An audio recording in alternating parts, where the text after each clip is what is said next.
that, I just wanted to let everyone know to just keep your audio off, and then we'll be taking questions in the chat. And so you can, as you have a question, just please put them in the chat and we'll answer them at the end of the presentation. This meeting will also be recorded, so if anyone wants to remain anonymous, just please let us know that you'd like to be named anonymous, but we can still ask your question. So I'll let Amanda and Heidi take over. Thank you. Great. All right. I'm gonna bear with me for a second as I share my screen here. Okay, can everybody see this? Okay, great. So Heidi and I will be talking today about cultivating a peaceful table and building positive food relationships. While we both are dietitians and we do talk about actual nutrition, as dietitians that focus on disordered eating and eating disorders, we really also wanted to focus on how do we support children in developing a healthy relationship with food. And so this is us, this is me, not on a Sunday wearing makeup. I am a registered dietitian and the owner of Happy Valley Nutrition. We are the Pioneer Valley's only group practice of dietitians specializing in eating disorders, disordered eating, intuitive eating, and body image. We also do a lot of medical nutrition therapy around diabetes, GI health, and really anything else related to nutrition, but all from a weight inclusive lens, meaning we don't help our clients lose weight. Rather, we help our clients develop, supportive behaviors to help them build a healthy lifestyle. And Heidi? Yeah. So yes, I do all of that, but I am the lead clinical dietitian here at Happy Valley, and by trade, I'm a diabetes educator. So that's really where, my expertise lies in supporting folks with diabetes, prediabetes, PCOS, just insulin resistance in general. But like Amanda was saying, all of my work, even my work with folks with diabetes, is really centered around a compassionate eating framework called intuitive eating. And I do a lot of discussion around body respect, making peace with food. So that's all a part of my work with clients as well. Awesome. All right. So what are we going to talk about? These are some of the main objectives today. So we're just going to go over some of the basics of childhood nutrition, just in terms of guidelines and recommendations. We also want to support, talk about some supportive strategies, in terms of how you as parents can support your child's relationship, not only just in their childhood, but ways that you can support it through the lifespan. We want to talk a little bit too about signs of disordered eating and ways that you as parents can recognize disordered eating in children. We're going to also touch on something called the Satter division of responsibility, which is just a type of feeding style. And it's really, we're referring to it as just kind of a building block, something that you as parents and families can build upon, right? So it, and also it doesn't fit for everybody, and we'll talk a little bit about that too.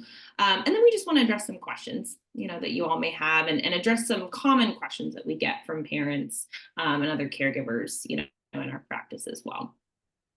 And just to guide you on how it's going to work, I think the first 45 minutes or so will be us presenting, and then we have plenty of time for questions. And so, as Anjali said, you can put them in the chat box, and we'll answer them at the end.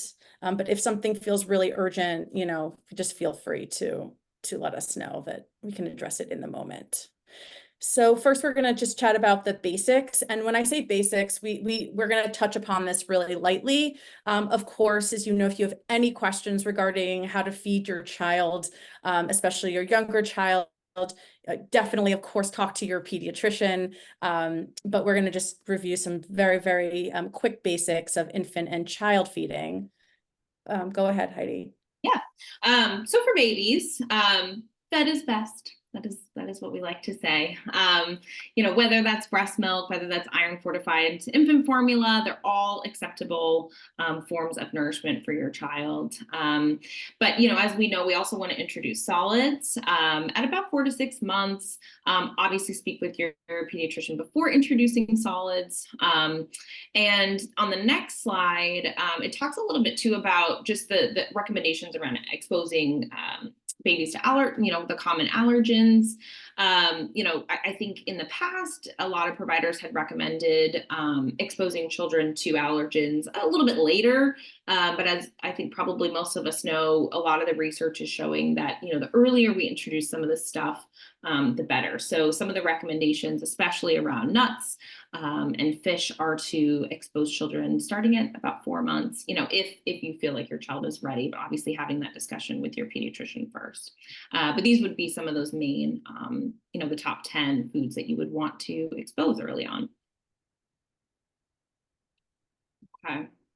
So moving into toddlers and young children, don't be surprised if, you know, as your baby and your child gets older, you know, their appetite decreases significantly. It's actually between the ages of 12 and 18 months, you know, the child's appetite is going to decrease massively. So the baby's average weight triples actually during that time in the first 12 months, but then after that, growth rate declines significantly. And so the first year of life and puberty are the most significant growth periods and require the most energy intake. But after that first year, you know, their food requirements go down. A good rule of thumb, and again, every child's going to be very different, but one thing to consider is, you know, 1 to 2 tablespoons of food per year of age of the child. So that's a good kind of way to think about it. And again, some kids are going to need more food, less food, depending on a lot of different factors. They all have individualized needs, but I think sometimes parents get panicked a little bit, you know, as their child's intake decreases. So just know that that's very normal. And again, as it mentions, children will eat different amounts of food on different days, right? So just like us as adults, children don't have this very specific amount of calories that they need every single day, right? That's going to vary depending on a lot of different factors. And each day is going to have different needs in terms of energy intake. One thing I just want to add in, so I have a son, he's 11, so a long time ago I had a toddler. I remember this stage where some days I felt like he wouldn't eat at all, and then some days he wouldn't stop eating, and it's almost like that now, as he's in grade school. But when I work with parents, and I hear this a lot of like, my child's not eating, right? They're not eating very much, but the next day they're eating so much. What I like to tell people to do is, you know, we're so used to looking at nutrition and what we eat in these 24-hour chunks. I think with the invention of Fitbit and all those sorts of things, we live our life in 24-hour chunks, but that is not really how it works necessarily. And so if we can kind of zoom out and look at the forest from the trees and say, okay, what is my child intaking over, you know, the week or, you know, a couple of days?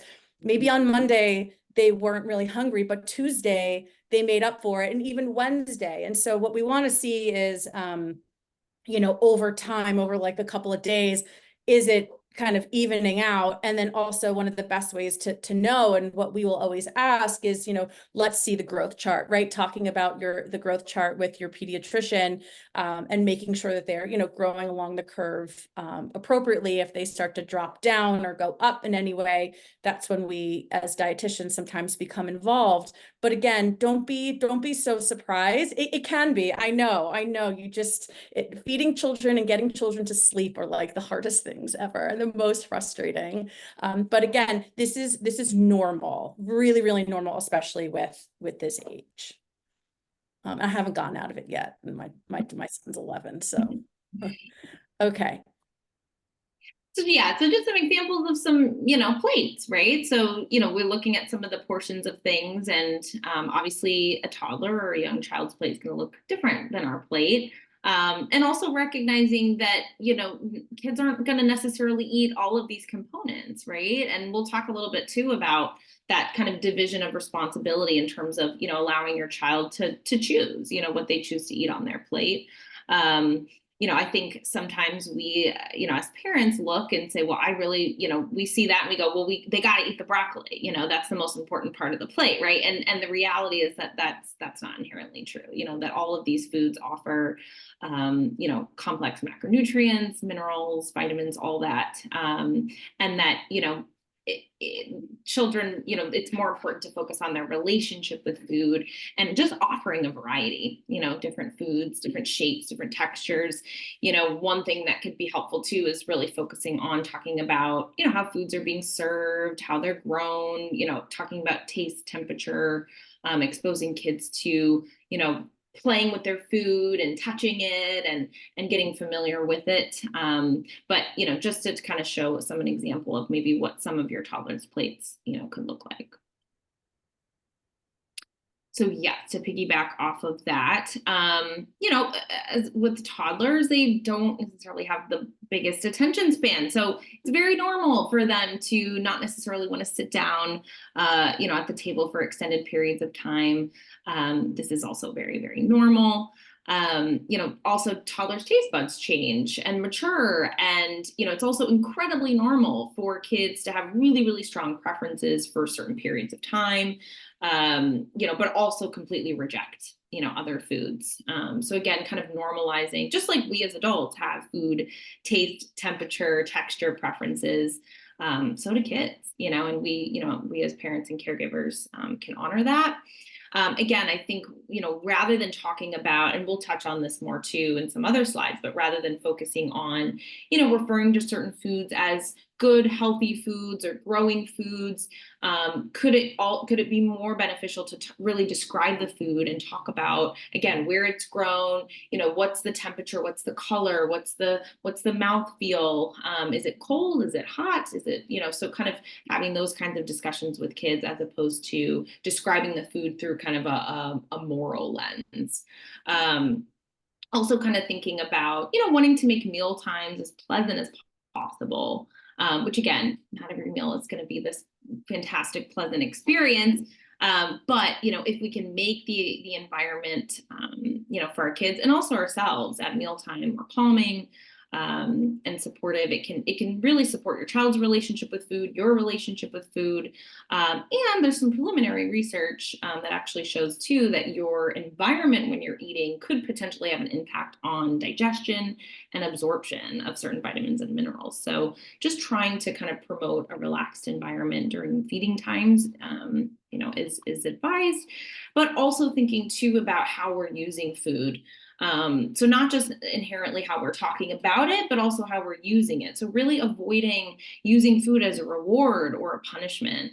For example, if you eat your beans, you can have ice cream, or, if you don't try that, or if you don't taste that, you're going to have to, go to your room, right? So this kind of punishment and reward, it can have a pretty complex and lasting relationship on your child, or impact on your child's relationship with food into the future. I think sometimes, especially in our culture, our diet culture, that's kind of rooted in this idea of healthism, there's a lot of morality intertwined, when we're talking about food that's a good food, that's a bad food. And then when we kind of throw in things like punishment and reward, it kind of exacerbates that and makes it a little bit more complex. So just kind of keeping that in mind too. So kind of to align with what I was just talking about, I think, teaching kids about nutrition and health, it can seem like a really great thing, right? Why wouldn't we want to talk to our kids about, the importance of nutrition? In theory, it sounds great, but in practice, there's some potential harm, that can start to happen. When we think about our diet culture that we live in, it really perpetuates this idea that in order to raise a healthy child, we need to inundate them with health concepts. This can become, can kind of turn into food rules and undermine their innate intuitive ability to know, what their body needs, how much, so on and so forth. So you can really challenge this notion about health that's often passed down through generations to build a trusting feeding relationship with your child. And the goal is to really kind of move from this lens of fear to freedom around food as a family.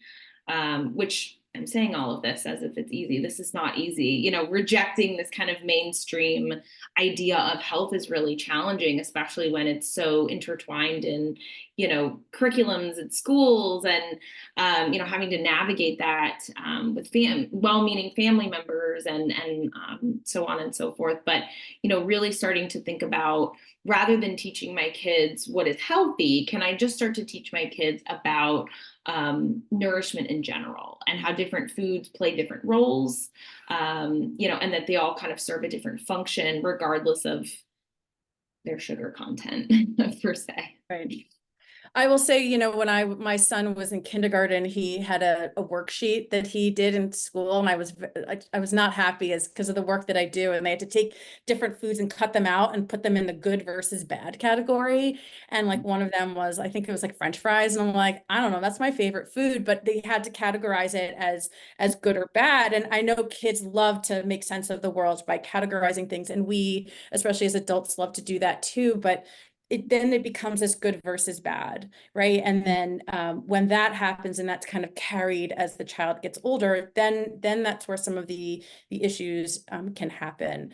I did ask my son if I could go in and teach the nutrition part of his health class, but he said, "Oh no, you're going to embarrass me." So I can't do that, but I could at least in my home, you know, try and talk about food in more of a neutral way. And again, I know that is really, really challenging, because in our work that we do with clients, that's what we help people try and do. So again, we recognize that this takes time and practice, and a lot of unlearning to do. So what Heidi was talking about mentioned, how can we talk about nutrition and food with kids, is how is it grown? Cooking together is such a beautiful thing to do with your child, if that feels available for you. But that could be something really, really fun. And children start to learn like where food comes from, doing taste tests and kind of playing games, exploring new foods. It's okay if your child will often reject a new food multiple times until they finally accept it. And that is just a protective mechanism of the brain. And that's okay. And so just continuing to serve and explore new foods. And yeah, we talk about different food groups, but what we're not doing is talking about like good versus bad, right? That binary of like, this is okay and this isn't. Again, it's not to say that, yes, there are some foods that perhaps are more, we call them nutrient dense, meaning they have more nutrients like per calorie than maybe something that is more calorie dense that has, less nutrients. It's not to say that people shouldn't understand what that means and that we should make sure that we're eating a lot of nutrient dense foods. It's just sometimes the way in which we talk about it becomes a little bit of polarizing, and children can't understand the nuance. And so what we really want to teach them, right, if we're trying to cultivate like a better relationship with food, is one is teach them how to listen to their hunger and fullness. And we understand that not every child can do this. But inherently, children, ever see a child like, or your child eat and they eat everything except for like one bite of food, and you're like, are you serious? Like, you're just gonna be leaving one bite, and then of course you as the parent end up eating that bite or like finishing your child's plate. I don't know if anybody like has done that, but like, yes, I have. But that's what we want to kind of teach them to do, is to listen to their own hunger and fullness, because we do tend to lose that as adults.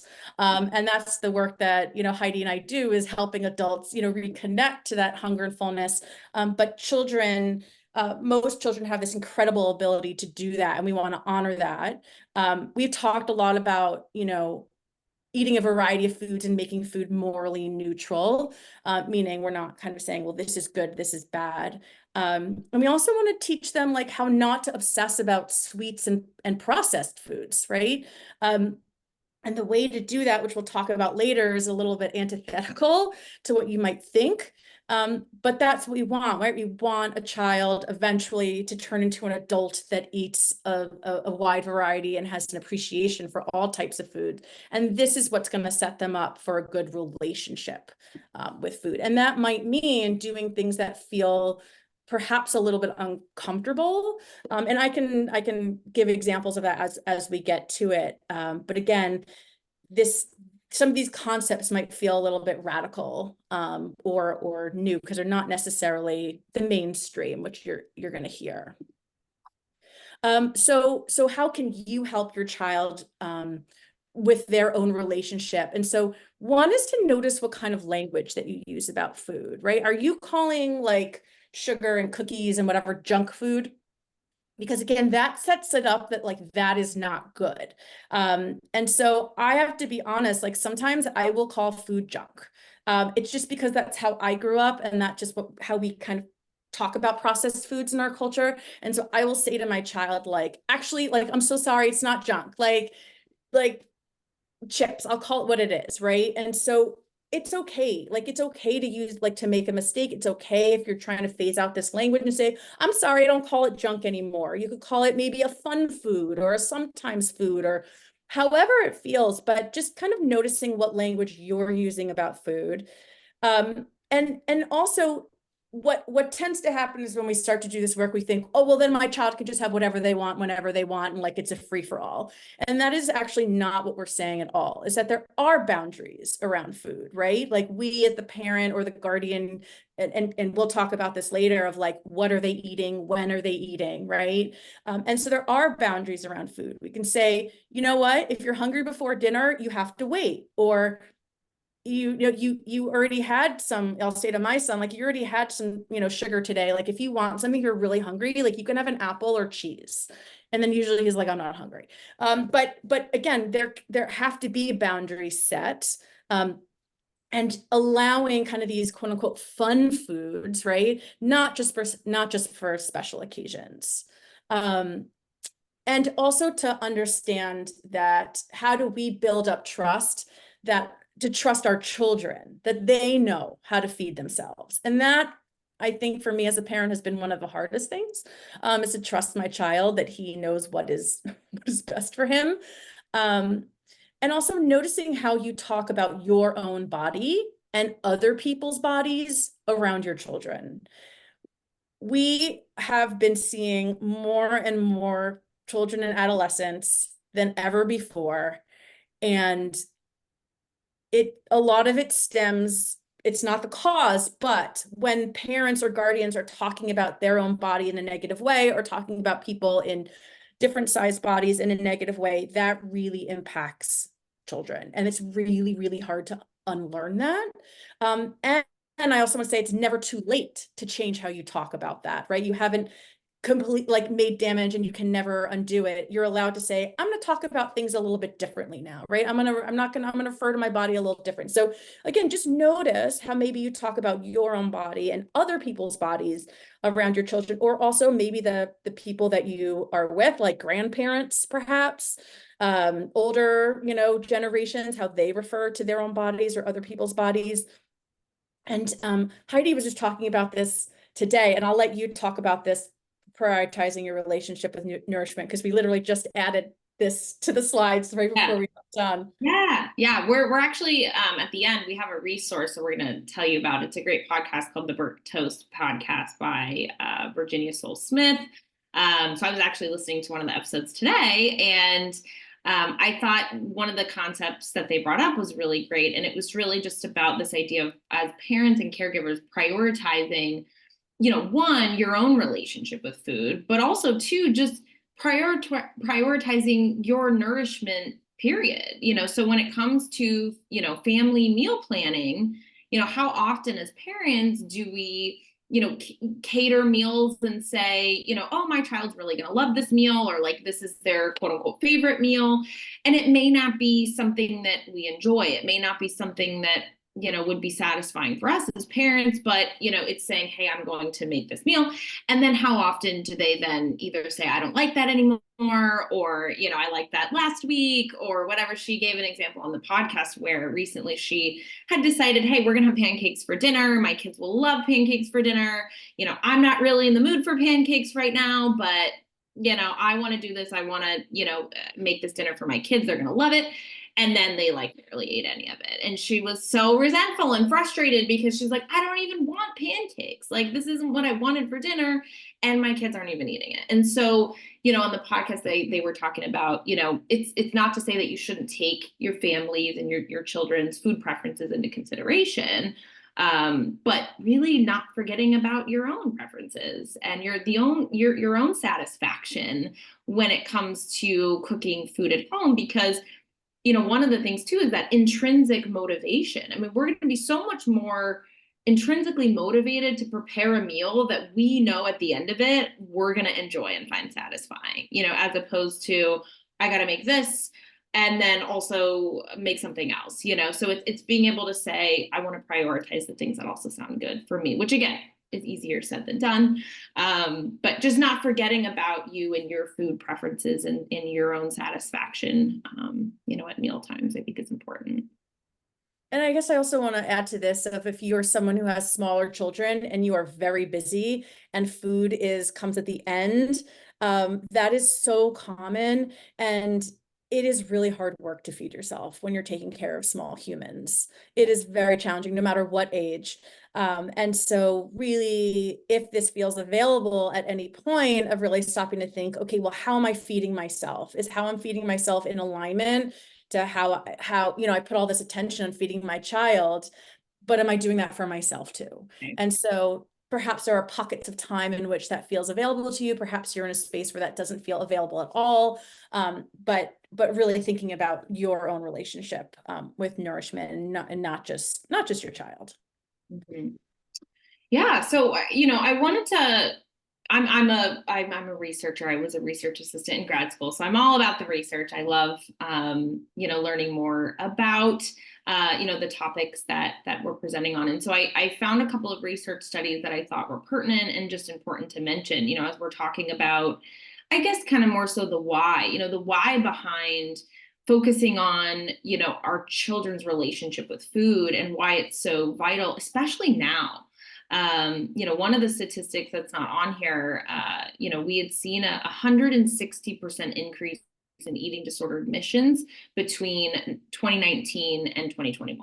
So it's really thinking about the impact of the pandemic, you know, on not only just our children's relationship with food, but our own, and just the shift and the changes in the incident rates in eating disorders. And so being, you know, kind of keeping that in mind and understanding that maybe the way that our parents or grandparents introduced food or went about meal times, you know, maybe is different than what our children need now, you know, in the world that we live in now. So this was one study. This was a really, really well conducted meta-analysis, a systematic review and meta-analysis that was just published last year.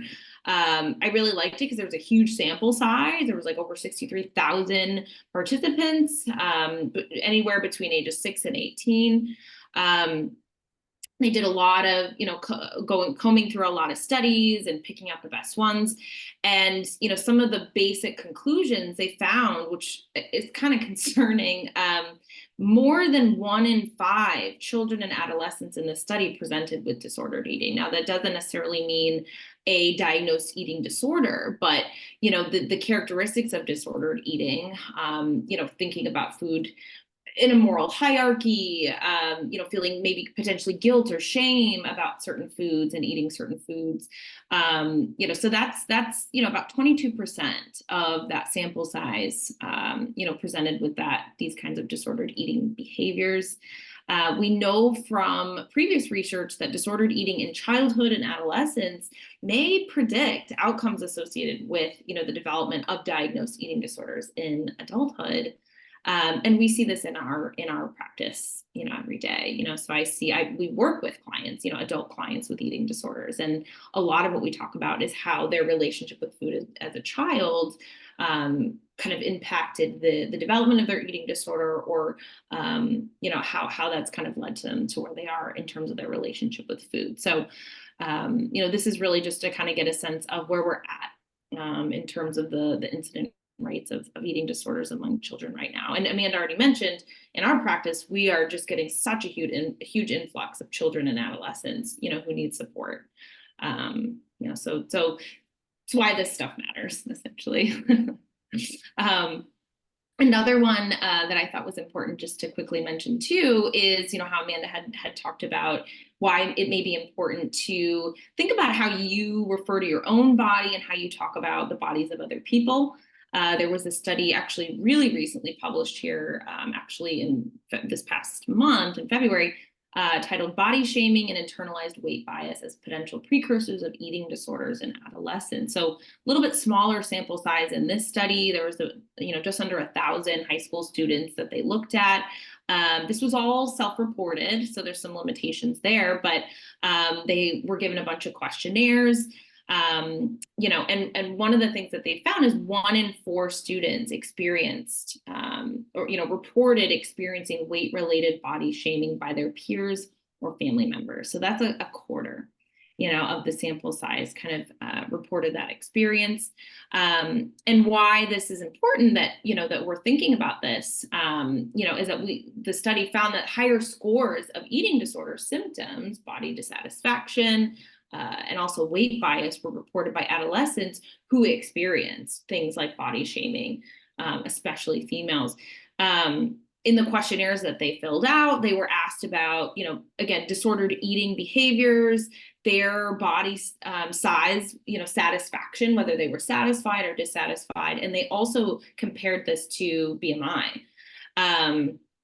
So it's something to think about. One of the interesting studies that I didn't mention, or outcomes that I didn't mention on this study, was that, regardless, independent of what their BMI was, if the participant felt that their body was too large or too overweight, the higher their body dissatisfaction, regardless of BMI, higher incident of eating disorder behaviors. So I think that's something to think about too. And at least 37% reported having at least one body shaming experience in their lifetime. So that's more, even more than 1 in 4. So it's just something to think about, and again, why this work, and why this topic is so important. I want to just take a moment. I think this might be a great time to introduce Jenny Miller-Seckler, who is part of the Northampton Area Pediatrics team. Jenny, would you mind just introducing yourself? And I know you're new, but what kind of work that you do, since it dovetails so nicely with this? Yeah, sure. Thanks, Amanda. Yeah. I'm Jenny Miller-Seckler. And yeah, I just started working at NAP. I'm there 1 day a week as the eating disorder specialist. What kind of work I do? I mean, I've been working with eating disorders for probably close to 8 years now. 8 or 9 years. I think actually longer than that. Sorry, guys. As I think about it, I'm like, no, actually it started before then. And particularly working with adolescents for a while. I was the eating disorder, the adolescent clinician at Walden Behavioral Care. And that's kind of where I started doing some work in my private practice around that. And then started at Walden Behavioral Care and worked with adolescents there.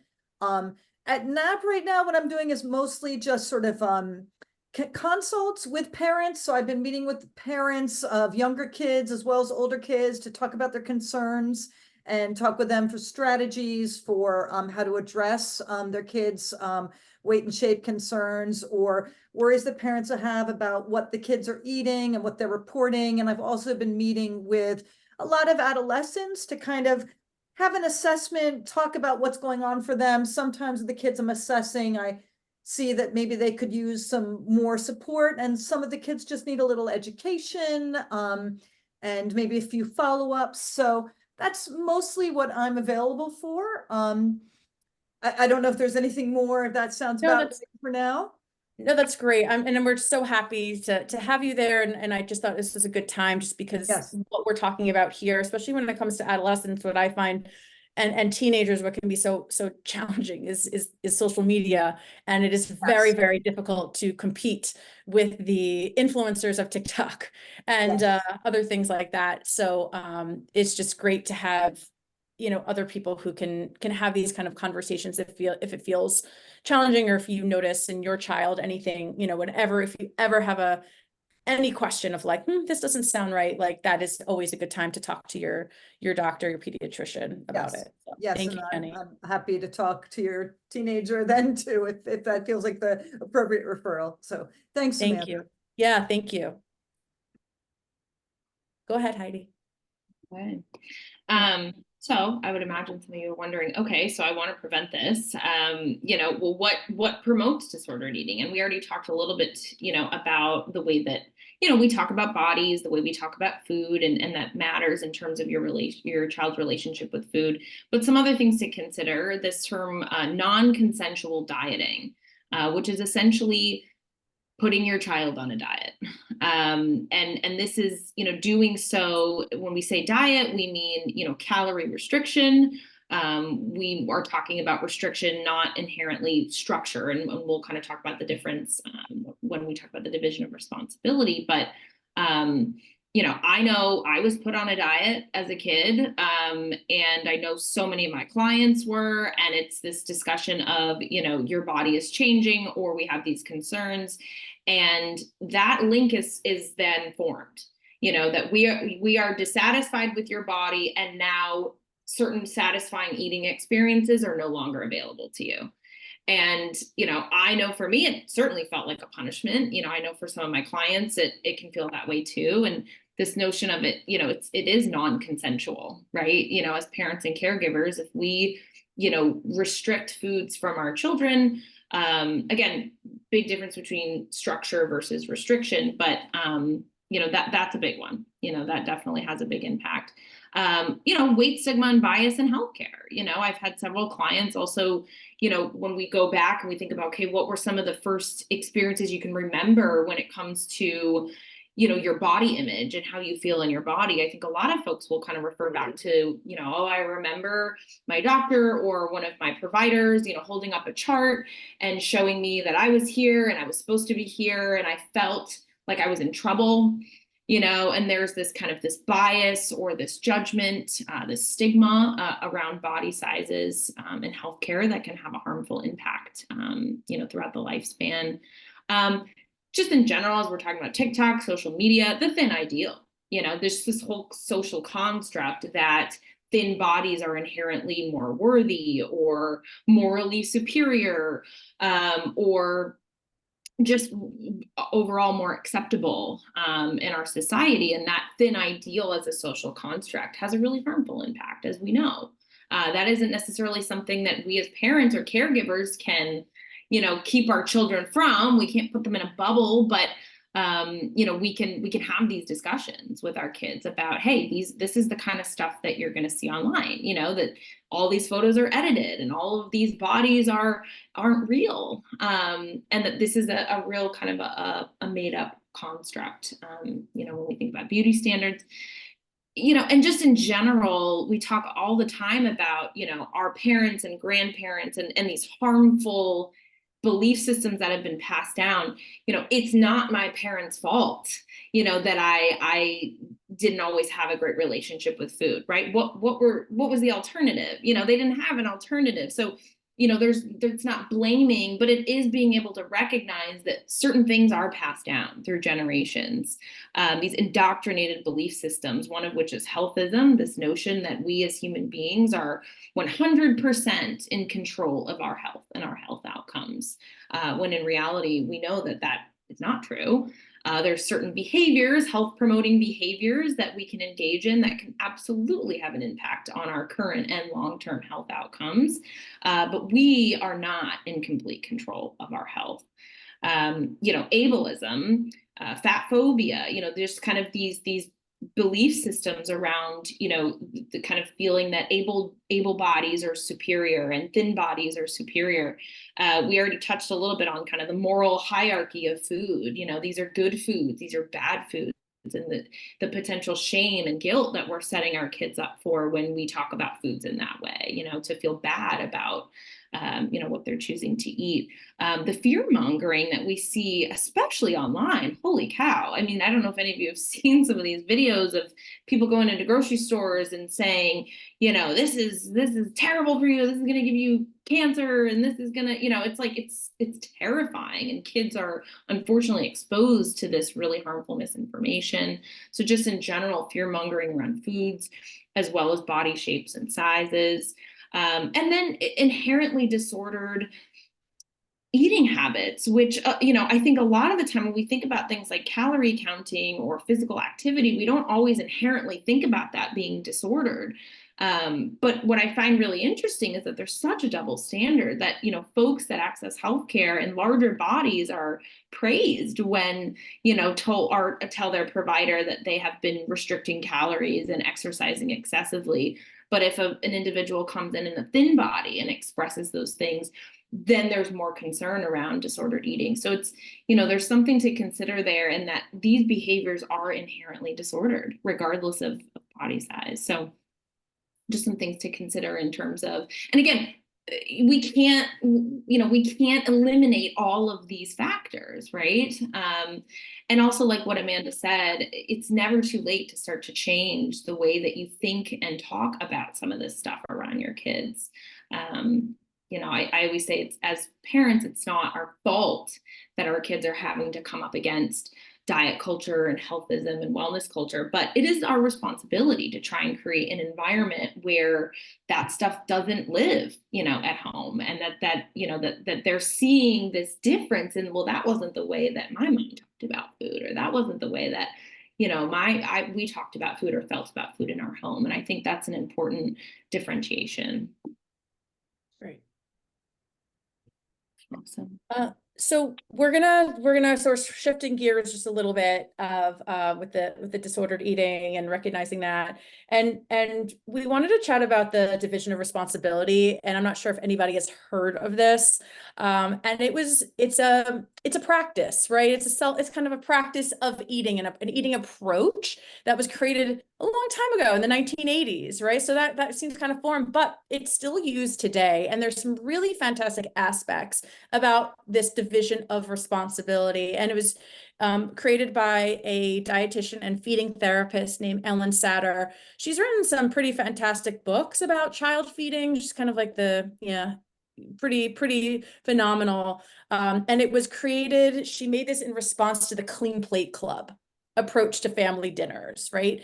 And so it gives you as the parent some things that you can feel more in control of, but also honors your child's appetite and their preferences as well. And this can be used at any stage, right? You can start early. You don't have to. You can apply it really at any point. What I typically see is people pulling aspects of this that they like. It's not something like you either do it or you don't. And we're also, if this is something that interests you, we're giving you some resources on how to start or where to kind of find more information. So Heidi, do you want to chat about this part?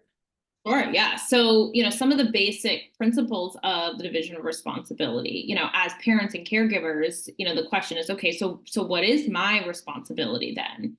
And really some of the basics are thinking about, okay, what as parents do we have control over, right? Well, you're choosing, the foods that are being prepared, and you're choosing the foods that are being offered, right? So your agency lies in, what am I either preparing? What am I, picking up? What am I ordering in, right? Lots of different ways to nourish your family. But, your agency and autonomy lies in, choosing what is being served. Also just thinking about the timing, right? Of, thinking about, okay, I'm also going to decide when, these foods are being offered, right? And again, this is going to look different, very different from family to family, but, it's thinking about, what is being prepared when, and being able to, provide regular meals and snacks, at somewhat structured times throughout the day or somewhat predictable times. Again, we talked a little bit about this before, but it's trying to make eating times as pleasant as possible. Again, it's not always gonna feel very pleasant, but, trying to, trying to make the eating times as positive as pleasant, to have that association with your child. Also, step by step, showing your child by example how to behave and engage with food at meals and snack times, right? And it's also, making it fun and engaging your kid in, Amanda mentioned if you happen to be cooking or preparing a meal, and, including your child in that process, but also at the table, having fun with your food and showing them, what it looks like to engage with food appropriately at the table. Aim to avoid giving your child food or beverage outside of meal and snack times. This is, again, Easier said than done. Yeah, easier said than done. And this is, again, it's like take what serves you, leave the rest. Everybody's family is going to look very different, And again, that podcast I was listening to, the host was talking about how, when her firstborn was young and her baby, she had this young baby in a high chair, this worked really great. Now that she's got 3 older kids, it's like this looks totally different for her, and that certain snacks and things, and she has something called backup meals that, she does for her kids. So this is going to look very different depending on the stage of life that you and your kids are in. But again, thinking about structure and what Amanda mentioned too, of, not just this at will, oh, I'm hungry for a snack, being able to maybe say, hey, snack time's at this time, but if you're hungry now, let's think about what we want to have a snack at that time. Or I want to have a cookie. Oh, you already had a cookie today, but these are your options. So it's still giving your child some agency in making those choices, but also understanding the boundary, where you get to make those choices. Again, when it's offered, what is offered. And really another important principle of this too is letting your child grow into the body that's right for them. Super challenging when we live in a culture like I just talked about, right? So as parents, there's just extreme fear, that our child's going to, be too thin or too large. There's all these concerns around what will their body size be. And I think we're told this, or we're sold this false narrative that as parents, it's our responsibility to get our child to grow into a certain body size or shape. And inherently that's just not true, right? All children and all people are going to grow into the body shape and size that's genetically their predisposition to, but also everybody has their, there's body diversity for a reason. So just allowing your child to grow into the body size that, they're meant to have. So the hardest part, so that Heidi was talking about what the job as the parent is, and really your child's job is to eat if they decide to eat, and if they do decide to eat, how much. And I cannot tell you as a parent how hard it is to like either make a meal or present food to a child and they're like, take one bite and they're done. But this is where that trust comes in, to trust your child to eat in the amount that their body needs, learn to, eat the foods that are offered, and to engage with food right at meal times. I think it's really important for kids to always know, especially certain kids, to know that there's mealtime coming right up.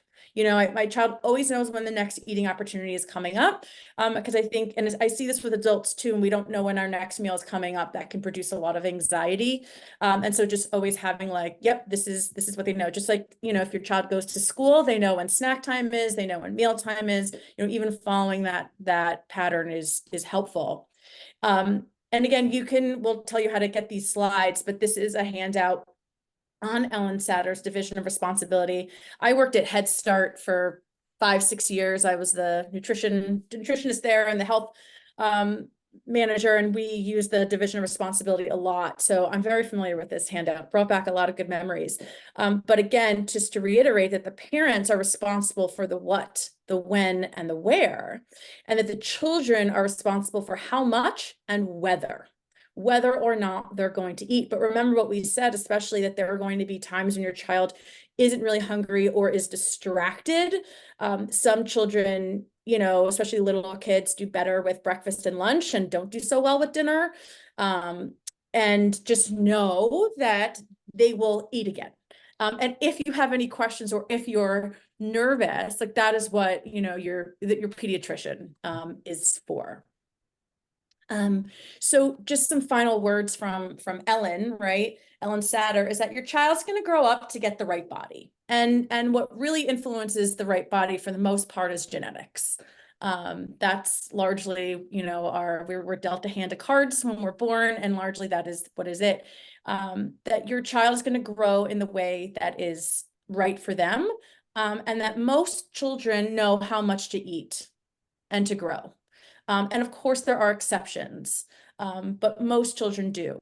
And just again about genetics, and I teach Intro to Nutrition at a couple of colleges, and we're actually just talking about this, about genetics, about how, you know, your genes are coding your proteins, and that is also coding your body shape and size, are mostly inherited.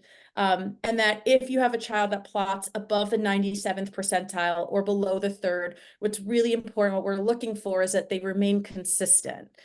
When we have a new client come to us and their child, we always ask for the growth charts, right?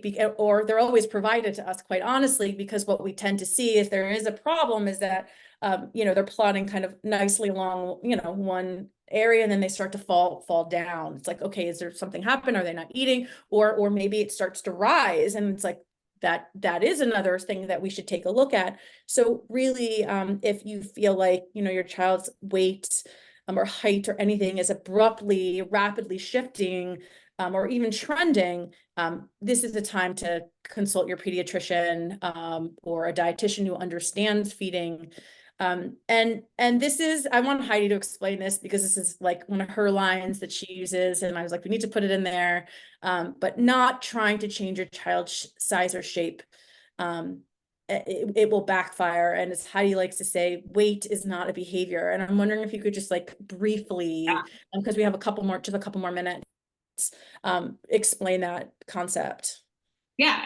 I mean, essentially, this is what I say to so many of my clients when we think about this idea of health, you know, and so much of it is largely not in our control, right? But the certain amount that we do have agency over, the research shows time and time again, it's our behaviors, you know, that have the biggest impact on our health in terms of what we have agency over. And so we think about this idea of health promoting behaviors, talking to people about, you know, adding in more nutrient dense foods, their relationship with movement, hydration, sleep, stress, right? Like these are these behaviors that we can decide to do and say, I'm going to start to engage in this health promoting behavior.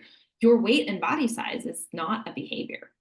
And so that's really the lens through which we provide, you know, health at every size care, is, you know, that regardless of body size, you know, we can engage in these health promoting behaviors to promote health in whatever body size you're in. And so just a couple parting words from us, just a few little that we mentioned, but taking care of yourself.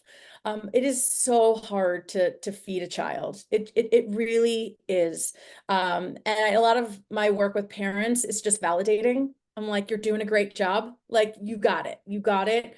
Because so often we have in our mind what feeding our child is going to look like, but then in reality, it is very, very different. So really taking care of yourself. Also, you know, what we're talking about today, and also the division of responsibility, if you start to, you know, you want to dig more into it, it's challenging, and it's also a bit radical. This is not necessarily like what you're getting from you know, resources, and it might look different than what your parents did with you. Perhaps you were someone as part of the Clean Plate Club, and that is something that you brought into your family. That's not wrong and bad at all, but this is just a different way of looking at things. Also, like, again, I feel like my job so often is to tell people, like, you do not have to be perfect. This is never going to be perfect. And you can take, again, what serves you and your family and leave the rest. There are certain things like, you know, providing family meals, family style meals, and again, setting up boundaries around food timing, that might not work for you and your family. And like, that's totally fine. You could just take what serves you and then leave the rest. And if this isn't right for you and you're like, this is never going to work, that's okay. This is not the best approach for every family and child. We don't meet with families and say, okay, this is what you're going to do. Not at all. But it is kind of interesting because it helps you feel a little bit in control of certain things. And then again, gives trust to your child. It can be a lot of work, a lot of prep. So if you have young children, might not be the time. But the goal really is just to get your child fed. And then lastly, really getting curious about your own discomfort. What is this bringing up, right? Because one of the things that they say is to serve dessert alongside your meal. And that brings up a lot for a lot of people. And so just really getting curious about your own discomfort of like, what feels wrong about that? What feels challenging? And that could be something great to talk about with one of your providers as well, of what feels so comfortable. And so just kind of to end it, we thought about what are some of the things that we hear the most in our practice from parents. And I guess I'll just take the first one is my kid is eating too much junk. I'm worried that they will develop health issues. We talked about the word junk before, but I want to just say this, that this comes from a really beautiful place of caring. And it's obvious when parents say this to me, that they're worried that they're going to develop health issues, that it is coming from a place that they just want the best, and you want the best for your child. And that is wonderful. We all do. And I think we put a lot of stock on nutrition, quite honestly, when nutrition is important, but it is only one small piece of the pie.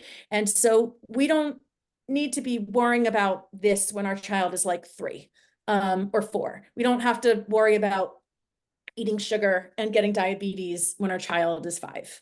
And that's why it's really important to really practice developing this great relationship with food with your kids, because then you can have discussions around health and what health looks like to them, without this like, don't eat that, you're gonna get sick, right? Or you're gonna end up right with diabetes down 50 years from now, 60 years from now. What about the sugar one, Heidi? Yeah. As a diabetes educator, obviously I hear this a lot, not just in terms of my child, but also myself, just this extreme fear of, sugar addiction and the impact of that on insulin sensitivity and glucose. And so I'll say, what we know to be true is that sugar or food in general is not addictive. It lights up the same pleasure center of the brain, yes, that other addictive substances do, but so does giving somebody a hug or petting your dog. This is the part of the brain that experiences pleasure and satisfaction. And so yes, that is going to light up when we eat sugar. We don't build a tolerance to sugar in the same way we would with other, with actual addictive substances.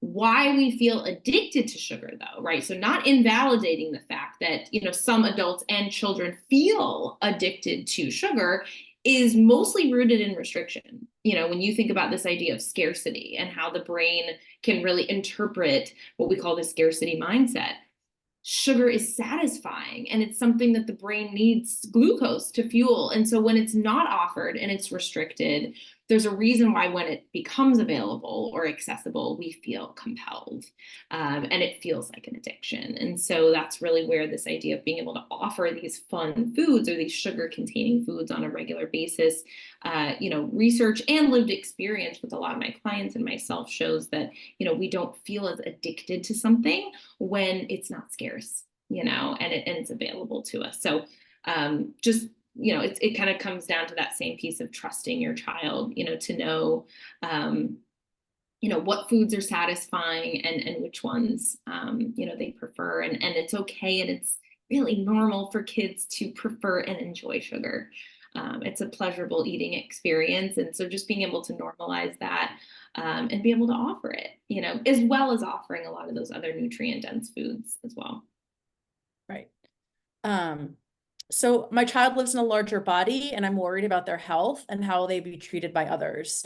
And we hear this and I get it, especially because our society doesn't treat people in larger bodies very well. Our society is not set up for people in different sizes. It's really meant for, that thin ideal. And so of course I get that, right? Yes, you have every right to feel worried about how they're going to be treated by others. Weight, this is a whole other presentation, but like the TLDR of this is that weight does not equal health. And so that you can have somebody who is in a larger body. And it even depends how you even think about health, right? Like, how do you define health? And you can be that child's place where they feel at home in their body, like at home, because they're going to go out into the world and they're going to hear about, good and bad foods, and people in different sized bodies are bad, but they'll always have you to come home to and to say, yeah, that's okay. All bodies are valid bodies. So this is I get it. It's a real fear. And I want to validate that as well. And if you're someone that struggles with your own relationship with food and your own body image, and I hear this so often of like, I don't want to pass this along to my child. And that so often is the reason why people come to see us. Like, why did you make an appointment with the dietitian? And they say, well, I have my own bad relationship with food and body. I don't want to pass this along to my child. And like, oh, it's beautiful and it's amazing. And you can still be doing your own work and still hold space for your children, right? You don't have to have this figured out before you start changing the way that you talk, before you start doing things. You can be working on your own stuff on the side. And lastly, my child commented on my larger body. What do I say? This happened to me. My son, like long time ago, he's like, how come your belly button is so deep? And like his stepdad is a tall, very thin guy. And he's like, has a, whatever, regular looking belly button. And I've got, weight on me. And he's like, why is it so deep? And I was like, oh, well, first of all, like I had you, right? You lived there for a long time. But also it brought up a really good way to say all bodies come in different sizes. It's in a neutral way, right? In my house, we use fat as a neutral descriptor, right? Just like tall and small and whatnot. And so you can just say, yeah, my body is, all bodies come in different sizes. And then this is a great way for you to check in of like, okay, someone just called me or my child just said something about my body. If that feels challenging for you, that might be a great sign to like get some support on your own. Heidi, anything you wanted to add to any of that? Okay. Okay. Why don't you talk about the recommendations? Yeah. So these are just some book recommendations. I mean, there's so many great resources out there, but Amanda and I just wanted to pick a few that we felt like would be probably, the most pertinent or the most supportive. Fat Talk is fantastic. It is a wonderful book. I tell this, most of my clients who are parents, I give this book recommendation. The podcast I kept referring to is actually the podcast by the author of this book, Virginia Sole-Smith. We've listed it there. It's called Burnt Toast. If you want to listen and kind of get a taste of her vibe first, before kind of investing in the book, but it is a fantastic resource. The other one that I added on here actually last minute, because I learned about the podcast that I listened to, is this awesome, it's a cookbook technically, but it also has some other resources and support for parents. It's called Dinner Time SOS, written by Amy, I don't know how to pronounce her last name, Plainagen. But it looks really great. I had a chance to kind of look through it and look at some of the stuff. And, I think there's so many recipe books out there. But this is one where, she mentioned, this is a cookbook that you can be holding your toddler in one arm and cooking with the other. She really tried to think about it in terms of, as a parent, how can I make this recipe so that I don't have to use a knife? How can I make this recipe that I only have to use a few spices? So it's really thinking about reducing the mental load of meal prep at home. So it could be a really great resource. And then lastly, the book Nurture by Heidi Karner, How to Raise Kids Who Love Food, Their Bodies, and Themselves. And so it really kind of touches on a lot of what Amanda and I talked about today. And it also, mentions a little bit too about how we as parents can also support our own relationship with food and our bodies, to kind of set an example and to model that for kids. So if you're a book reader, these are some really good resources to check out. Yeah, I highly recommend Burnt Toast. That's Great. my go-to. So great. And then here's some social media accounts to follow as well. And these are all fabulous. I really love Nicole Cruz RD at the very bottom, and she has some fantastic free resources on her website. It also has a Facebook group about the division of responsibility, but also parenting and feeding your child, and has some great stuff about sugar. And her content is just like it's great. It's fire. I love it. She's very wise, and really animated. So I highly recommend, her. And so that's it. And so, if you want copies of these slides, just want to say that, they're not automatically emailed out, but you can email Jen, here at that email address. So you can get our recommendations and anything else that we said on these slides. And also you can reach out to us, and your pediatricians know who we are. And so you can also talk to them. But we are so honored to, support children and adolescents and growing humans, with their relationship with food. So thank you very much. And these are our sources and citations, but I'll flip back to the lab just to know that we cited our material, but here's this. So I guess now would be a good time to take questions. Do you want me to, I'll keep this up, or you want me to undo screen Sure, you can share? keep it up for a couple more Okay. minutes if Okay. people want to write down your email to Jen's. So no questions yet in the chat, but while people are kind of thinking, I do have one or two that I was thinking about, like, as we were talking, or listening, I should say. So one thing I was thinking about was how you were mentioning like kids and teens being affected by just like being, I guess, susceptible to like disorganized eating. And what would you say would be some of the things, like when you have a young child, that you'd be like looking out for if you kind of want to like change that course, like kind of redirect kind of their, like, so that they're not kind of continuing to have a poor relationship with food? Do you want me to answer? Yeah, go ahead. I mean, there's a lot of different, this is going to present differently, potentially in every kid, but one of the things too to think about is that language, right? And I think it's thinking about the language that's being used around food, and potentially the language they're picking up about food, and maybe some of the language they're mimicking or saying back to you. Also potentially picking up on any fear or anxiety around certain foods, especially that anxiety piece. Are they presenting with fear and anxiety around certain foods or food groups? And does that correlate at all to what maybe we would typically hear or see in our diet culture?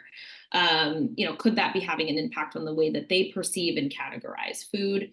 It's really challenging, when kids are very young, right? Because there's so many different, we talked about kids, some kids are going to eat less, some kids are going to eat more. One thing I don't think we did talk about at all today, Amanda, is an eating disorder called ARFID. I was just going to mention that. Yeah, so you might want to touch upon very that unique, quickly. And really more so what a lot of our information or content was skewed to today were eating disorders, that we would know of as anorexia nervosa, bulimia nervosa, binge eating disorder, maybe what folks would consider more typical eating disorders that tend to be more so rooted in body dissatisfaction, body image disturbance, body dysmorphia. Whereas ARFID tends to be very different, although it can intersect. And I want to mention that because, there are individuals who have ARFID, as well as, issues with their body image and their relationship with their body. But we didn't really touch on that eating or feeding disorder. And I think, I think it goes without saying that would be a situation where if you're having an extreme hardship with nourishing your child, and in terms of what maybe a lot of folks would maybe call extreme or severe picky eating, whereas we really like to use the term selective eating, with that. And so essentially, if you have a feeling that your child's relationship with food, whether it be rooted in their body or, food preferences, if you're concerned that your child is, their relationship with food or just their food intake, this is where a dietitian and your pediatrician come into play. So always feel comfortable, bringing this stuff up to your healthcare providers, and know that there are people like us. There are dietitians out there that specialize in these things, and we can do a much more in-depth assessment to determine whether or not we think your child has an eating disorder or disordered behavior. So, I don't know if does that answer your question? Okay. Yes, thank you. I just want to say one thing. Yeah, just about the ARFID, which is a lot of people haven't heard it. It's avoidant restrictive food intake disorder. And we see this with young children. all boys, girls, whomever. And this is like Heidi said, you might categorize it as like extreme picky eating. It could also have a sensory component of certain foods not feeling like okay to eat, and fear perhaps like of choking or vomiting. And so we see this in children, and you know, this carries on into adulthood as well. So it's not just, again, it carries on. And so if you have any suspicions, or things are feeling really, really difficult, or you know, your child only has like 3 safe foods and the rest are really fear foods, that's a great time to just have an assessment or talk about it, because there are definitely ways to work with ARFID, and not just with dietitians, but with occupational therapists and other therapists. But it is something that we do see. And I'm glad that people now are starting to recognize it and understand what it is. So, yeah. I have a question. Thoughts on a 12-year-old in puberty reaching for sugary foods right before bedtime? How can parents set boundaries? Great question. Do you want to go? Well, I mean, I have an 11-year-old, so we're kind of close. One thing I always like to ask is like, what does that bring up in you? Like, what is, again, like as a parent, what feels concerning to you about that? I would also love to know, like, how are they eating food? Are they like sneaking food into their room? Are they having an opportunity? These are just questions that like I might ask. Are they having access to sugar at other points during the day? Are they eating enough? Because sometimes we reach for sugar when we need quick energy.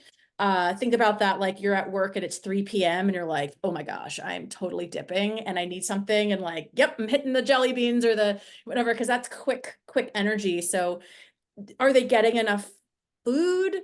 Are they getting enough of a variety of the macronutrients, fat, protein, carbohydrate? Is it something more behavioral where, yeah, I just have a couple, like I'd have a couple questions. And also you're allowed to set limits of saying, you know, hey, like if you want to have a snack right before bed, if that feels okay in your family, of saying like, here are the things that you can choose from.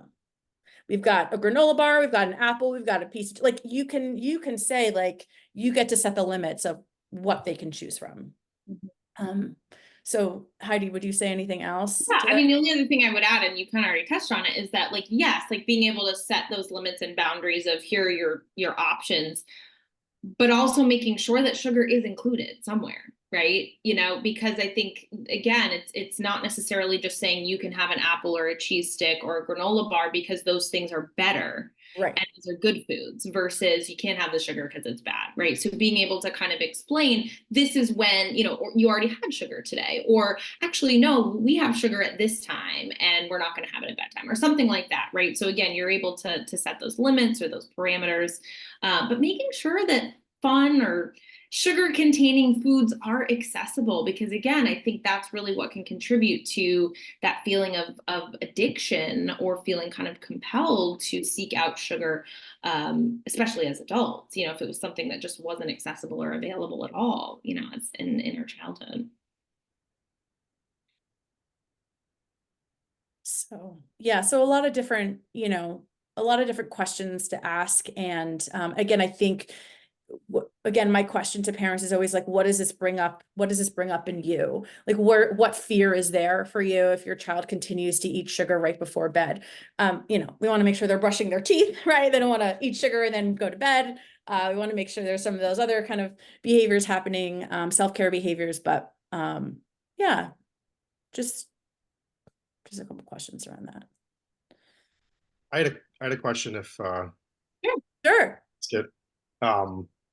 I guess I'll just preface it a little bit by saying, you know, I try not to be fear mongering with my kids, and I don't think I really am, but you know, I'm the primary person who's feeding them, giving them, you know, presenting food to them, all that, and I've read more about food and nutrition, and it's just like, it's just kind of scary. Like you read about how like there's so much ultra processed, like hyper palatable. There's like they can add additives with, you know, like generally regarded as safe additives that are, there's no oversight. Right. And so you know, my kids are fairly young, so you know, I'm trying not to add all this stuff in that you're talking about, but like, what are other, you know, like other words you use? I heard you use earlier, like, this is not nutrient dense. You know, Mm, like some things that sometimes we say, oh, that has a lot of energy. Like, you Sure. know, we need something else that has like some fiber or like something for your Yeah. bones or something. Like, I don't know if you have Exactly. anything else to say about that, because it's really like, I know that no food is off limits and all that, and I agree with that, but it's like, it's just, I just feel like there's so much chronic disease that's caused by diet these days. Like, I don't know if that's bad to say, but you know, I just am curious, like, what other language could you use that's not gonna, you know, cause issues or whatever? Yeah. I just want to first yeah, I mean, there's definitely, it sounds scary out there. You're absolutely right. And I also just want to say, like, it's awesome, like, as a parent, that you're like, I notice that there are these things out there that feel really scary, and I don't want my child taking in too much, because I want the very best for their health. And so, like, again, I really like commend you for saying, I want to find a way to talk about this that doesn't feel damaging. And also, right, like, for them to know that, like, these are not foods that perhaps in our family, like, we are going, like, they're not all the time foods. Heidi, what would Yeah, I mean, I really liked what you were kind of mentioning about the function of food. You know, I think going back to just the basics of nutritional science, not necessarily rooted in diet culture, but, you know, being able to say, hey, you know what, buddy, I think, you know, I think we need a little bit more fiber because we gotta get you to go to the bathroom. You know, like being able to really talk about what the function and the role that the food plays, not is it a good choice or a bad choice or growing food or not growing food, but rather the specific role that food is going to play, or the role that it won't play, and why it might not be the best choice in that moment, right? And talking about food based off of what the food is and what it offers to your body. And I think it's important to mention that some of these foods, whether they be considered ultra processed or sugar containing, some of the foods that we hear a lot of fear mongering around in our culture, they do play somewhat of a role. And I think it's important to talk about that with our kids, right? That in my opinion, there is nothing more satisfying than chocolate. Like, there is no other food on the planet that for me gives me that sense of satisfaction, pleasure, and calm. And so recognizing that that plays a very specific role in my life, but it's not what I'm going to choose for breakfast. And there's reasons why, not because chocolate is bad or morally inferior, but because it's probably not going to serve me very well, you know, in terms of being able to get through my day and keep me full and satisfied and satiated. So I think being able to talk to your kids about when certain foods make the most sense and when they may not serve us as much. And I think that's a great way to educate your kids about food without saying, oh, we can't have chocolate for breakfast because that's bad for you, or, you know, that has too much sugar. So I don't know if that's helpful. But it seems like you know, like you mentioned, you've done a lot of reading or just kind of understanding the basics of food and nutrition, to be able to, you know, kind of talk about food with your kids in that way, in terms of, I think that's yummy, but you know what? I wonder if maybe we could add that to our lunch later and choose something different for breakfast because we need to keep you full and focused for school, or, you know, something like that. Yeah. And one other thing, sorry, I just want to add to this, because like one of the last comments you kind of said was, you know, there's so much nutrition is so bad for our health. But I want to, like, and I'm happy to send you an image, and like we do this with our client, like our culture has put, like, and I'm a dietitian, so I'm almost like putting myself out of business by saying this, but like, yes, nutrition is important, but like we only can control 30% of our health. That's it. And nutrition is part of it. So is physical exercise. And so is, like, do we smoke or not? Right? Like, those are all, like, those are the only really things that we can control. And so I just want to, again, is there a way to kind of take a step back of, like, you know, incorporating these foods in a way that feels okay, like it's not going to damage health. In fact, it provides pleasure and satisfaction and fun.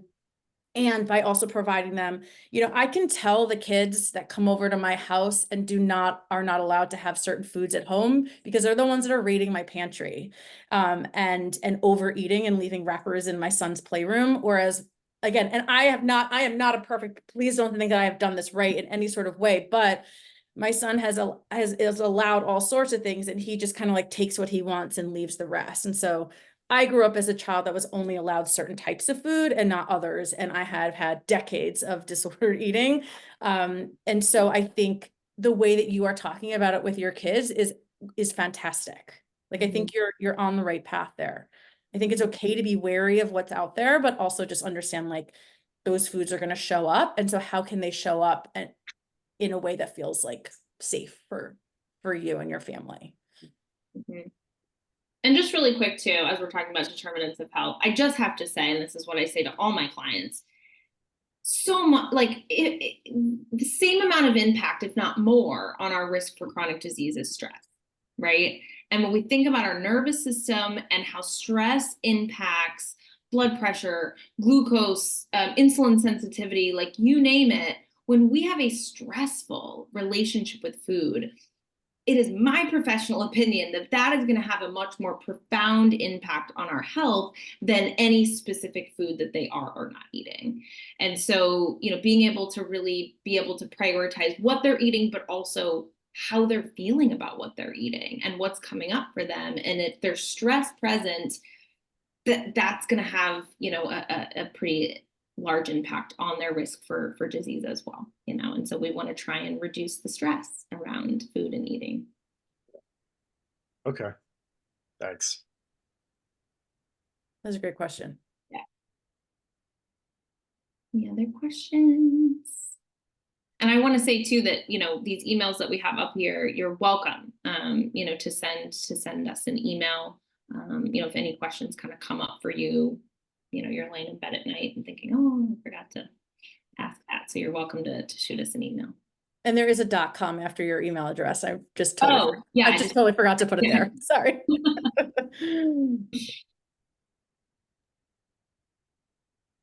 Anything else? Jen, were there any other questions? No, nothing else in the chat. I do have one quick question myself that I was thinking of. Sure. What do you do when you have a child that is more of a grazer that struggles to actually, be hungry at mealtime, and just wants to eat when they're hungry and not when the structured times are? That was my child.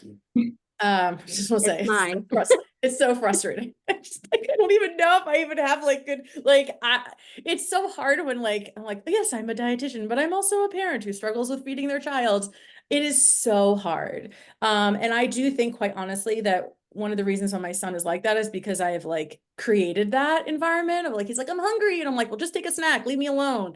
Or we're getting in the car to go somewhere. And he's like, I need a snack. And I'm like, sure. So I think some of it is just, I think that it's going to take a little bit of course correction to be like, hey, we're trying something new. We're going to do something. I think it's always okay to say, I want to make sure that you're hungry for food because we want them typically during our meal times and we have a lot of the other nutrients, right? Perhaps that we want them to be eating. And so just saying hey, you can have a snack, but dinner's in 2 hours and so no, there's no snacks. I want you to be hungry for dinner. So I think it's okay to say no. If your child is starving, I don't know if your child's like mine who says that they are starving and they're so hungry, they're going to die. And then I'm like, that's actually not correct. You're fine. I think your child. And I think you can say no. You can say not right now. We are eating soon. You're going to be fine.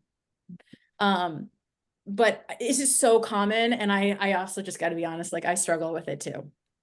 I was just curious. I didn't know if other parents that are on that issue, but yeah, you're not alone. I struggled with that with my son. He's now 21 and he still, kind of just eats when he's hungry, which is not a bad thing. Obviously. Absolutely not. It is not. And I also would kind of get a sense, and again, I know he's older, but like, is he taking in enough? Right. Like if he's just kind of grazing through the day, is he eating enough calories? And again, we don't really talk about calories, but I'm talking about energy to like maintain, like, is he getting enough adequacy in? Right. Or is these little, like, is he having this kind of small snacks that are kind of like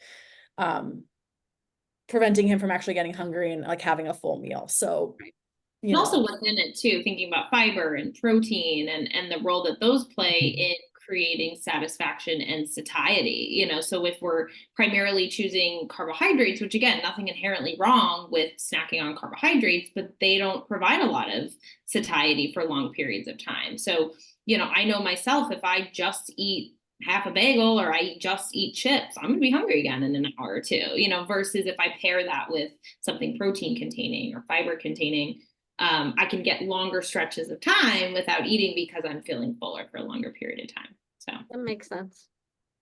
Thank you. great question.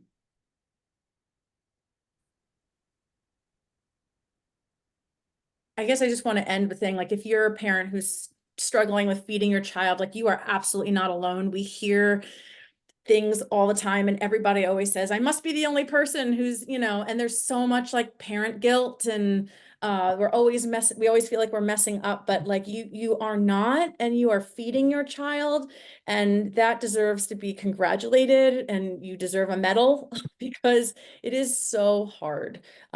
It's again, just like sleep, you know, we just like, I don't know, I assumed my child was just going to come out like knowing how to do that, but they don't. And they also don't really know, they do and don't, they just need a little support. And so we both, Heidi and I, recognize how challenging it is. And we have like the utmost like respect and admiration for what you're doing. And again, we're here to help and support, but you're not alone, for sure.